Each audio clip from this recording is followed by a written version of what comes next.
Hey everyone, what's up? Soul Disclosure series, we're back in the house. How are you? I hope everybody's well today. What's going on? So those of you who know me and know some of the work that we've been doing lately, just watching that I don't crush my cat, she's sitting right there behind me. Mimi Drummel, how are you? Yay, Coach Bianca, what's going on? Yay. I'm trying to change up the times a little bit. I'll see how it goes. I was just saying to Kathy just before that I find these times a little bit difficult simply because I usually work at these times. Thank you for sharing on my love. But I will try and when I can to come in around these times just to kind of change it up a little bit. What's going on, Arizona? Lovely to have you. How are you doing? So yeah, we've been doing like a whole bunch of soul work. Dimitra says, hi Helen, with the time difference I barely ever get to see you live. Oh, I know my darling, I know. So I'm happy to be here. And so let's see if we can start changing up a little bit of scope times, just to change it up a little bit and see how we go with that. So lovely to have you in. So as I said, we are talking about soul disclosures. For those of you who haven't seen my previous ones, I will invite you from now to subscribe to my YouTube channel, which is called Helen Christodoulou, where all my content is available there, and you'll be able to catch all of the soul journey disclosures there also. Thank you so much for the hearts. I do appreciate that. So today we are going to briefly talk about soulmates and soul families. And so that's what we're going to talk about right now. So if you're ready, throw up your emojis and we'll get cracking, shall we? Okay, so soulmates, folks, soulmates. How are you doing? How are you doing? I may be looking down at my iPad, so if I miss you, then please do excuse me. Lovely to have you in. Thank you for your emojis. So the first point, Honey Get, how are you, my darling? Thank you for being here. The first point I would like to make, it's 7 points. What's going on? Bliss, MDC, lovely to have you, honey. So the first point is that we have many. We may have many of them, okay?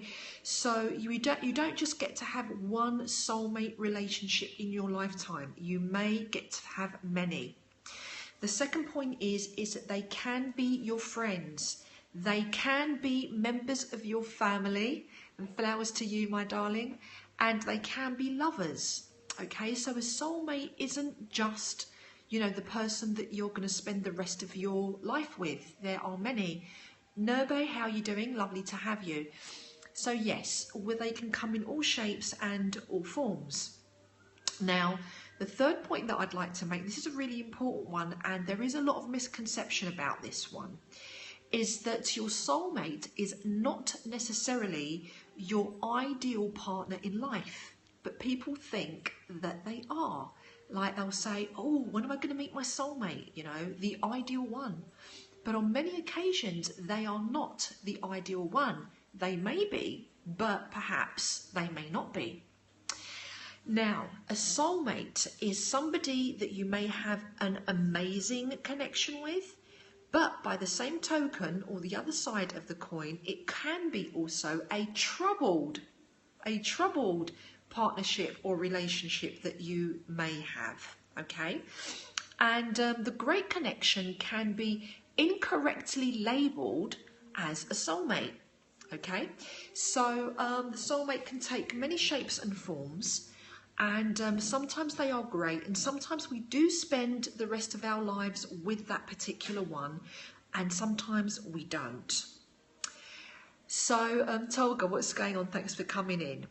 The sixth point, guys, is that the soulmate is, or one of our soulmates, can usually teach us lessons and then leave.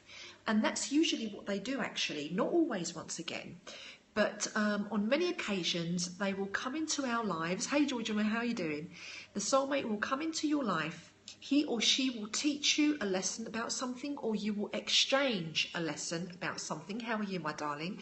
And it doesn't only happen on one side. You know, there's something in it for both parties. So the soulmate will come in, teach you something, and then go. Yeah. You love that, yeah. It's kind of, it's wonderful and sometimes it's sad. Thank you for inviting, guys. Thank you for sharing on with your community and to your favourite platforms. I do appreciate that. Thanks, Georgia.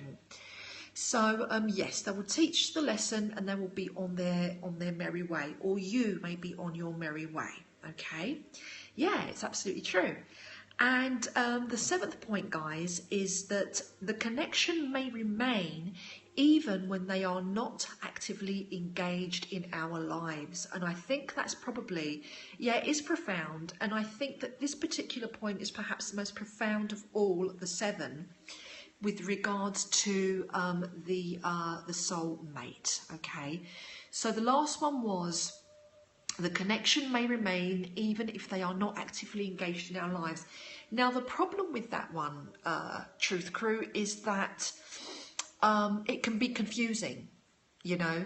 So what happens is you will have the relationship with the soulmate and then they'll be on their merry way or you'll be on yours.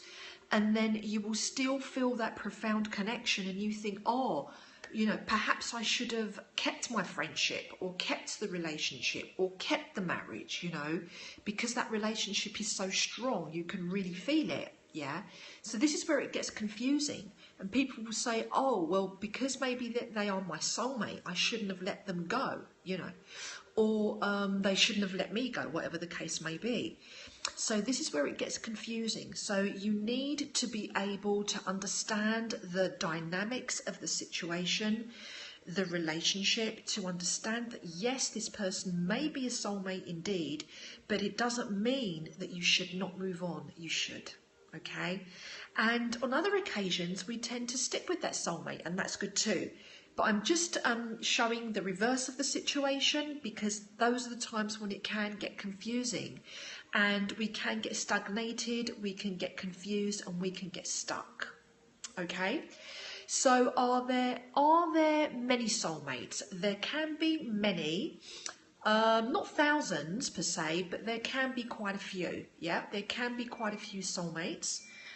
And it's not one. That would be false information too. We don't only have one soulmate, okay? Are there any other questions in terms of soulmates? Because what we're going to do is we're going to close the soulmate show and then I'll come back in and we'll have a look at soul families, yeah? So any quick soulmate questions? If you do, it is time to shoot right now. Give you a few moments to shoot those questions. And guys, if you're not following me here on Periscope, don't forget to do that.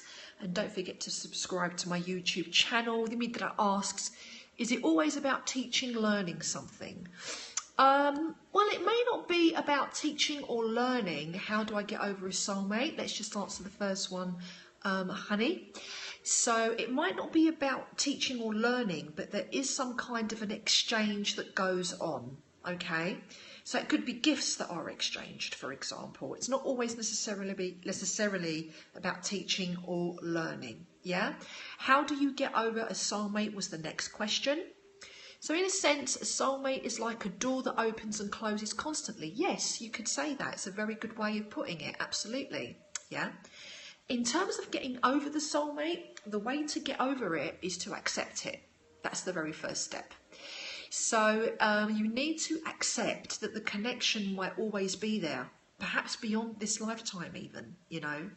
So it's very, very important to surrender and accept that there is a strong connection and perhaps the strength of that connection may always be present even though the person isn't.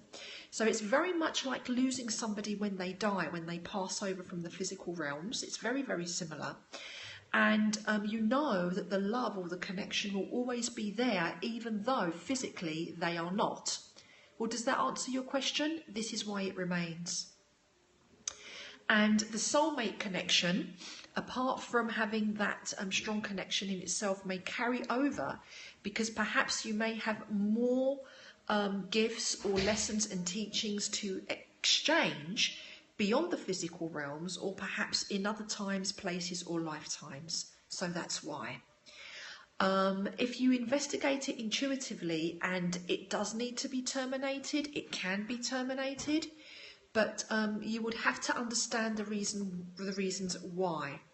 Hey Laurie, hey my darling, I read your message and I will PM you again after these scopes. Yes, does that make sense? Okay, great.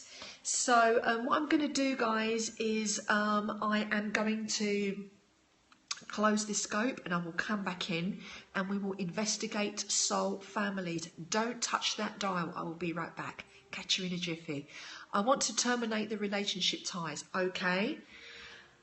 She says hello to Laurie there. Fantastic. Guys, I will be back in and we will continue this conversation, extending it to soul families.